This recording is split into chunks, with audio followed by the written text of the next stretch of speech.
the Locked On Podcast Network, your team every day. This is Mission Control, Houston. Ignition sequence start. I've been preparing for this all my life. Here's Porter on hard and taking him to school. What a great play by Jae'Sean. K.J. Martin climbed Bobon Mountain. T-minus 15 seconds. Guidance is internal. And you've seen tonight that we fought together, we stayed together, and it's about damn time, man. 6, 5, 4, 3, 2, 1.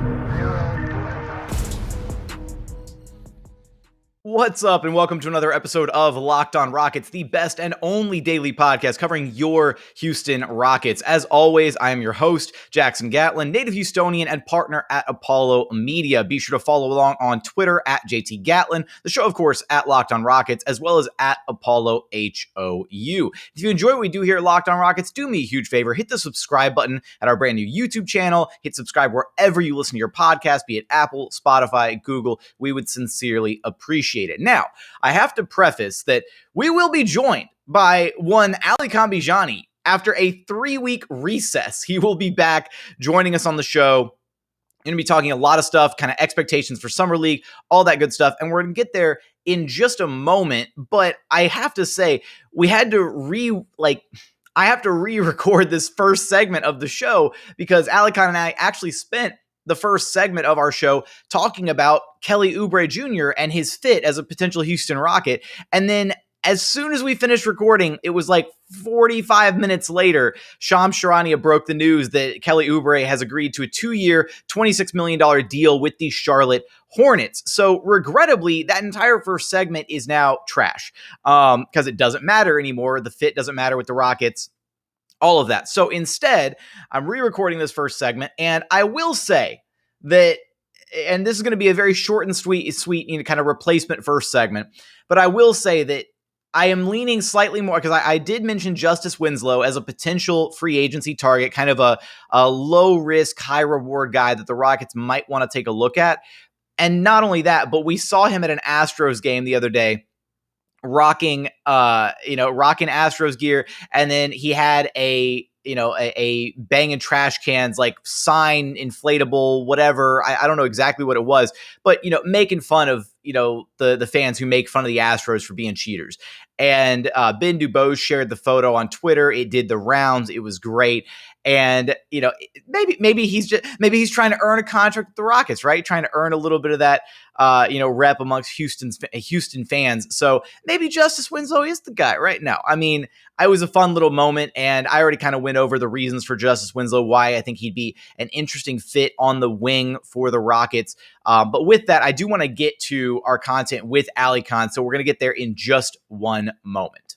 And continuing on here at Locked On Rockets, your daily podcast home for everything Houston Rockets basketball. Alykhan and I reunited once again, and it feels so good.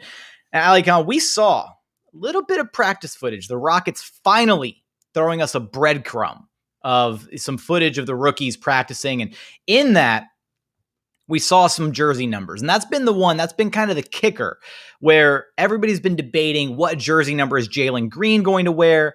Are the Rockets potentially trying to convince Daniel House to give up jersey number 4? Why does it matter? Hey, it matters a little bit, I think, but no, I will say before you tear me apart, I agree. It has gone way too far with the whole bullying Daniel House for jersey number 4 debate. You look left, right, and center on Twitter, and you're seeing people attacking Daniel House, saying he just needs to give up the jersey, all of this stuff, right? I shared something earlier Thursday afternoon that said that it's gone way too far, because I completely agree. I think that people have taken it way too far, attacking Daniel House personally about jersey number 4. So I will say that before I let you get up on your pedestal. So what you got? Who cares about jersey number? What? Jersey number is important. It's a very important part of who a player is, right? Okay, but does that really matter over anything else the player does? Honestly. Giannis is number 34. Do you think people care that Giannis is 34 when he won an NBA championship? No. Same number as Hakeem Olajuwon. Did people bring that up? No. Just being honest here, what does a jersey number do for you? Or you just really want to get a Jalen Green jersey really quickly so you can rep it? Okay, I get that, but what does it matter? He hasn't played a single possession in the summer league yet, and people getting angsty and calling him the second coming of this, second coming of that. I get the excitement, but guys, it's a jersey number. I think it's more so they want him to be able to continue to rep his jersey, right? And he has historically been number 4. I'm just pulling the leg of Rockets fans. I know. I'm just trying to be. There's this like calm down, Skip. There's this persona that I've been given. It's called the buzzkill. So I'm just trying to be a buzzkill and all this. But in all seriousness, yes, Jackson, I do believe that it's gone too far with Daniel House. You know, a big part of his business and his record label and all these different things is the fact that he's number 4, 4D house, 4D team. I mean, it's a big part of his brand, and I think it's difficult for him to have to be able to make that make that decision and have that conversation. So I understand why fans are frustrated. Clearly, they have an attachment really quickly towards Jalen Green, and the fact that he wore the number 4 during draft night with the chain. I think we just have to be a lot more cognizant of the fact of how we're doing things. Now, like I said, it's not all fans doing it. I think a lot of fans wouldn't mind. They're just excited to see what his jersey number is, excited to rep who Jalen Green is, and kind of see him in summer league this upcoming Sunday. But there's that small minority, super loud minority on Twitter that's been attacking Daniel House, and you got to be more careful, man. You got to be more careful about what you say to people like that. They're human beings too. Yeah, I'm again, I push back on that. I don't think it's right, but we do have some jersey numbers here finally. And so in the practice footage. Yeah, tell me, what are your thoughts on the numbers? Or what are the numbers first of all, and what are your thoughts? Well, so first we've got Jalen Green wearing number 0. We got Alperen Sengun wearing number 28, and we've got Josh Christopher wearing number 9. So my first thought there, I'm gonna start with Josh Christopher because first off, there was a lot of people wondering, like, is he going to be able to wear a 13? It's not technically retired yet. That's where he was at Arizona State. He even tweeted out, he was like, oh, they're retiring that number. Like, he was. So I don't think it's right to let somebody else wear 13. I think that number should be retired, even though if it hasn't actually been retired yet. I think that's just a level of honoring what James Harden did for this franchise, despite how poorly that relationship did end and how it was soured towards the end. I don't think that erases everything he did for the 8 years that he was here in Houston. So that being said, I like that they didn't let Josh Christopher rock number 13. So I will say that. Jackson, are you going to be the one guy who asked during Summer League what their numbers mean to them? No. Okay. Just not going to do that. Where do you think the 9 comes from? That's a good question, actually. Growing up, whenever I played 2K, like, even though I've always usually like rocked like number 3, like that's my jersey number is I run a number 3 or 33 if 3 is not available. Okay, CP, I see you. Yeah, you already know. But no, I because there were so many players that would rock 3 and or 33, like in 2K growing up. Whenever I made a my player and got drafted to a team or whatever, if that number was taken, I would rock number 9. And my logic was I would do like 3 times 3 brings you up to 9. That was my logic for that. So that was my reasoning behind jersey. So I like jersey number 9 for Josh Christopher. I can get behind it. I honestly have zero opinions on jersey number 28. I feel like that the numbers that are floating around in the 20s, besides say like 21, 23, and 24. Hey man, 27 is a great number. Don't you forget it. I'm kicking him off the show right now, guys. I'm done. We're done with him. He goes away for 3 weeks and then comes back and then just pours salt in the wound of Rockets fans. Can't deal with this man. What's wrong with number 27? Are you seriously telling me you don't realize what you just did? I have no idea what's wrong with 27. No, you are so you're so wrong for that. All right, and Jackson, legitimately, I don't get it. What's wrong with 27? Are you serious right now? You 0 for 27? Oh. Oh my God. He didn't even realize. I thought he was pulling my leg I thought he said it with a smile on his face. If you're not watching on YouTube, he said it with such a grin. I'm thinking like, oh, he knows exactly what he's doing. And now he's just gooning because he had no idea. I didn't even think about it that way. You did. All right, let's move on. Next. Last number is number 0 for Jalen Green. And hey, I almost chose violence when I saw that he was wearing number 0, and I was gonna be like, already the best Rocket to wear 0, already the best guard to wear 0 for the Houston Rockets. Do you know who Aaron Brooks is?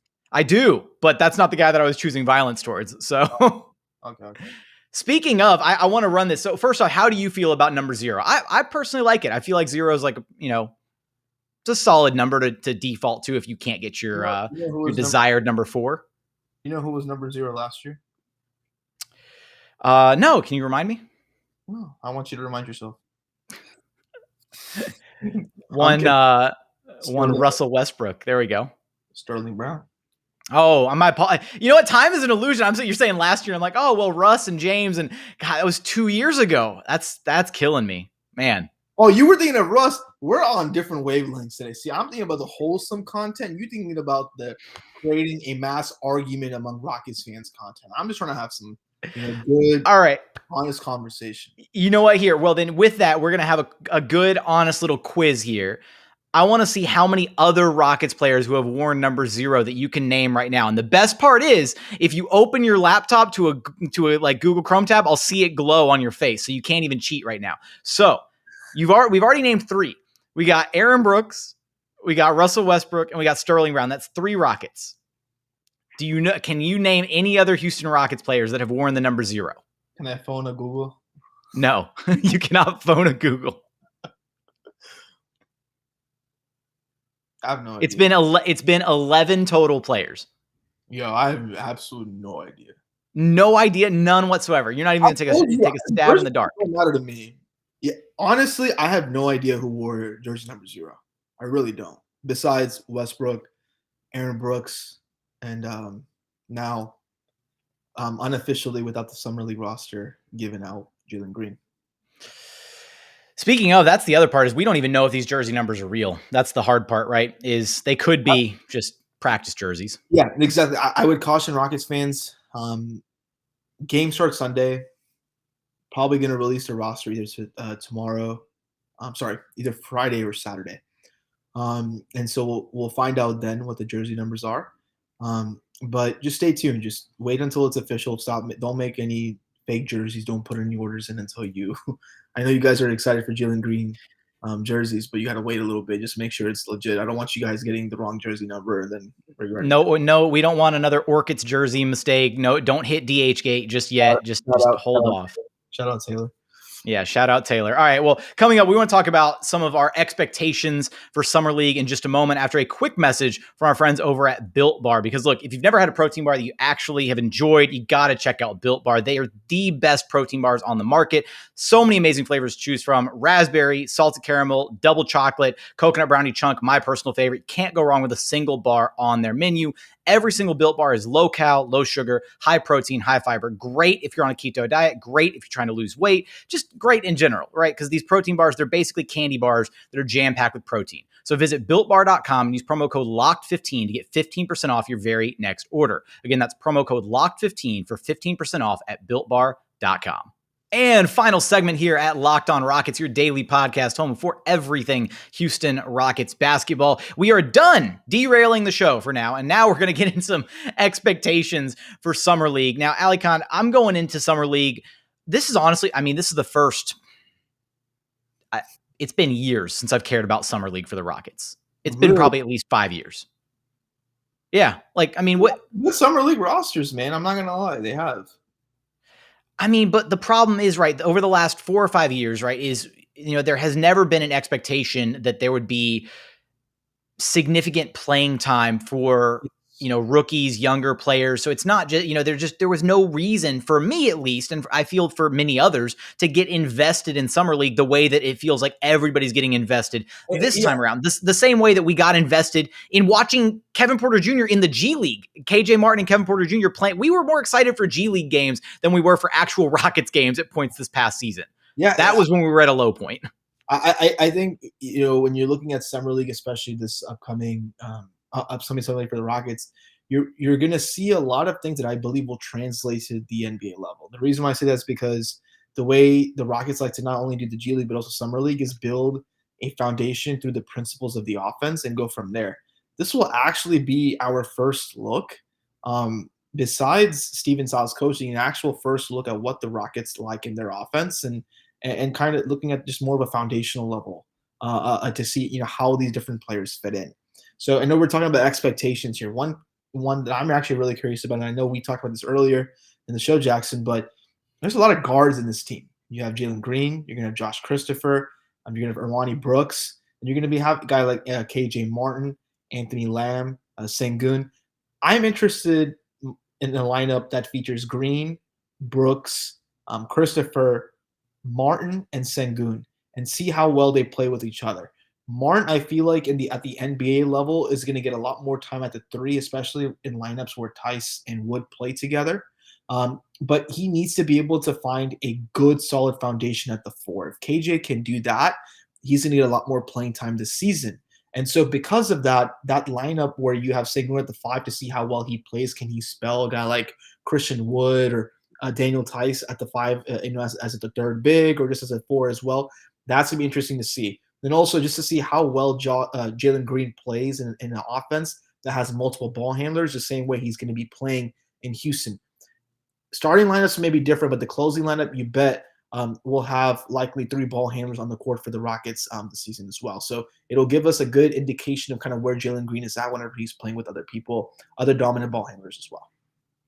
It's worth noting that with Usman Garuba, with Spain being eliminated from the Olympics, Garuba is currently in the process of, or the Rockets are currently in the process, I should say, of orchestrating the buyout of his contract. And unfortunately, we don't have, as Alykhan's already alluded to, we do not have the official Summer League rosters out quite just yet, probably dropping sometime Friday or Saturday.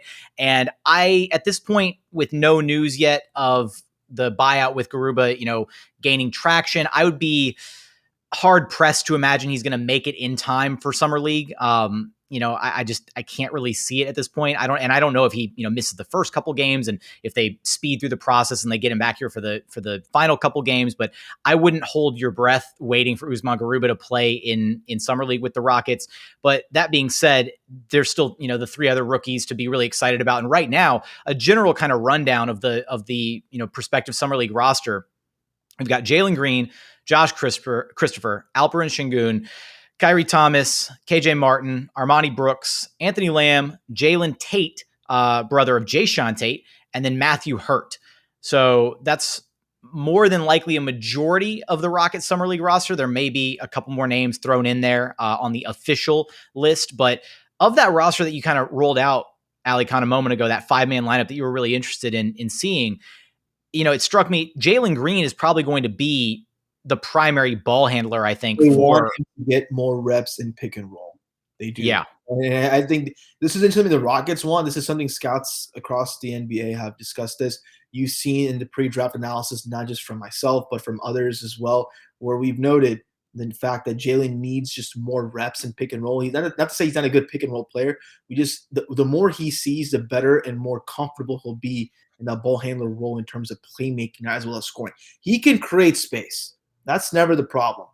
I wouldn't even say the issue, but the thing for him is to be able to generate more reps so he can understand and make those high-level reads. Read the low man, read who's coming up from the weak side, read who's tagging, and then from those high-level decisions, make the right pass or make the right play to score. I really think that going into the Summer League and this slate of games, obviously, it'll be really great to see Jalen Green actually in action, with, Rockets branding all over him, Rockets jersey, potentially jersey number 0, TBD, we will see.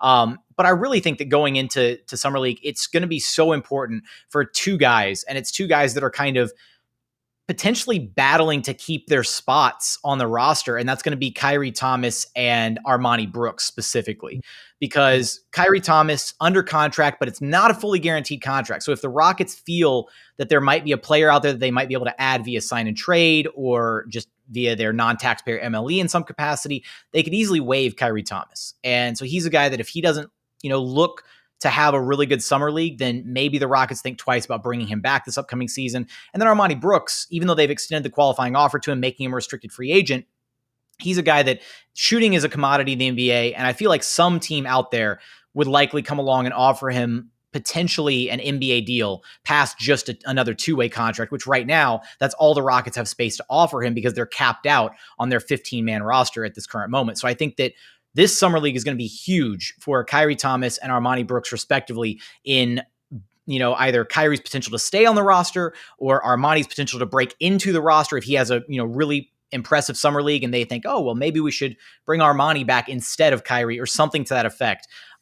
Those are the two guys that I'm really going to be keeping a close eye on past the new faces for the Houston Rockets. Keep an eye out for Kyrie Thomas. I think he'll get a lot of chances. He'll probably be like a primary ball handler for all different units. I think he is somebody to pay attention to, not only because the Rockets liked him after last season, but like you said, this is a big opportunity for him to be able to prove that he can be somebody who can develop in their system.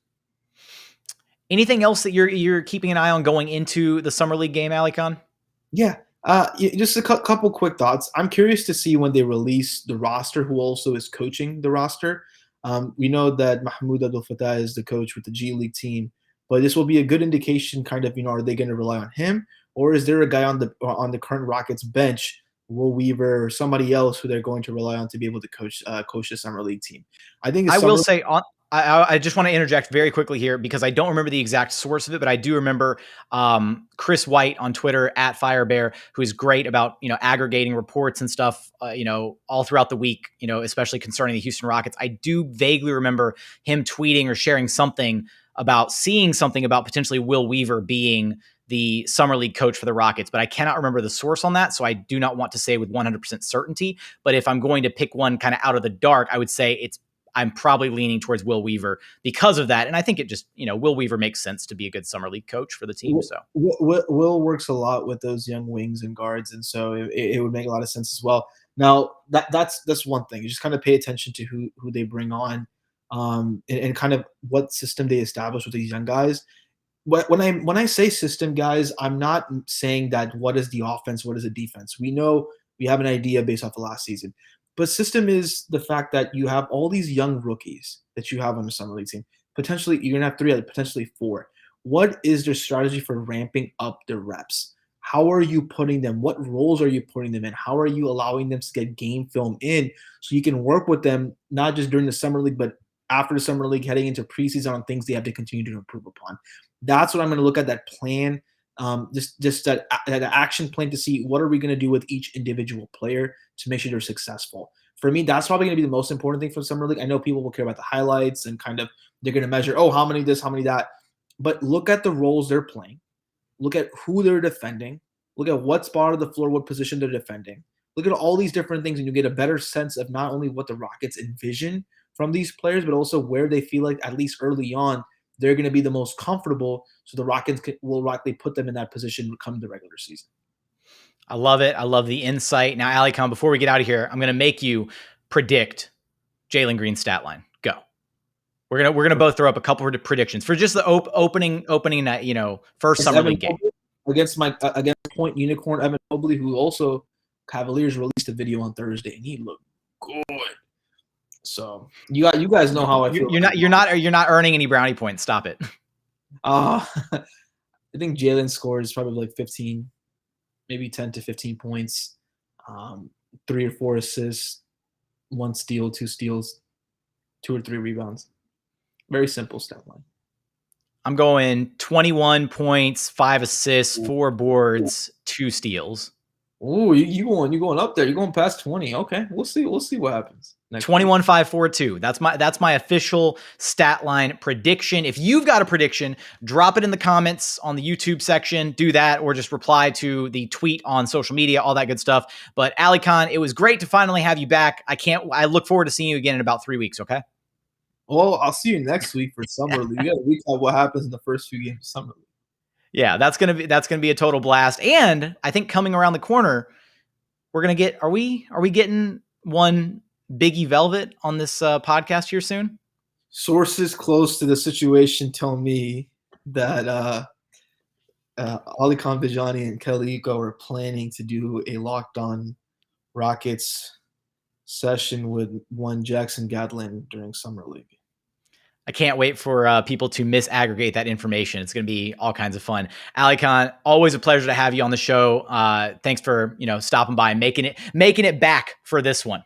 Oh, wait till we get film room going again. I got that telestrator ready for summer league action. So we're gonna have some film to break down starting next week. Get ready for that.